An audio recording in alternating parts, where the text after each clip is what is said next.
दोस्तों, वीडियो देखने से पहले चैनल को सब्सक्राइब कर लें। धन्यवाद। आहाना आखिरकार अपनी खामोशी तोड़ने का फैसला कर लेती है। लंबे समय से दर्द, अपमान और गलतफहमियों को सहने के बाद वह पुलिस स्टेशन पहुंचती है, कांपती हुई आवाज में, लेकिन सच्चाई की ताकत के साथ। आहाना पुलिस ऑफिसर के सामने पुजारन की हर साजिश का पर्दाफाश कर देती है। वह बताती है कि कैसे पुजारन ने अपनी असली पहचान छुपाई, झूठे नाम से इस घर में एंट्री ली और चोरी छिपे संदिग्ध लोगों से मुलाकात करती रही।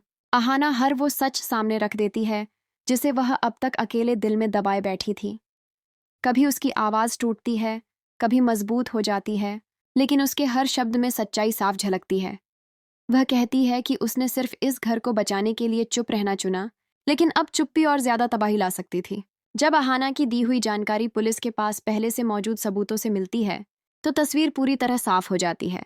फोन रिकॉर्ड्स, संदिग्ध मुलाकातें और नकली दस्तावेज ये साबित कर देते हैं कि मामला सिर्फ घर की लड़ाई नहीं, बल्कि एक गहरी और खतरनाक साजिश है।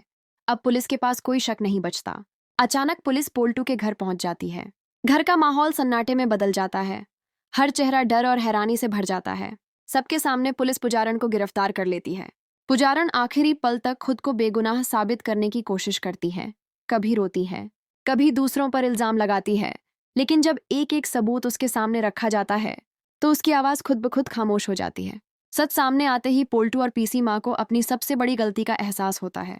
उन्हें समझ आ जाता है कि जिस पर उन्होंने आंख बंद करके भरोसा किया, वही इस घर की सबसे बड़ी दुश्मन थी, और जिस पर शक किया, वही इस घर की असली ताकत निकली।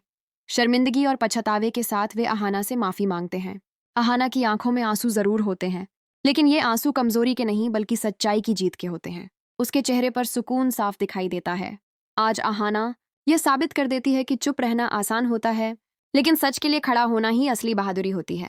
पुलिस के जाने के बाद घर में एक अजीब सी खामोशी छा जाती है। वही घर जो कभी आरोपों और तानों से गूंजता था, अब सच्चाई के बोझ से शांत खड़ा होता है। परोमिता चुपचाप आहाना के पास आकर उसका हाथ थाम लेती है, मानो बिना शब्दों के ही उसका दर्द समझ गई हो।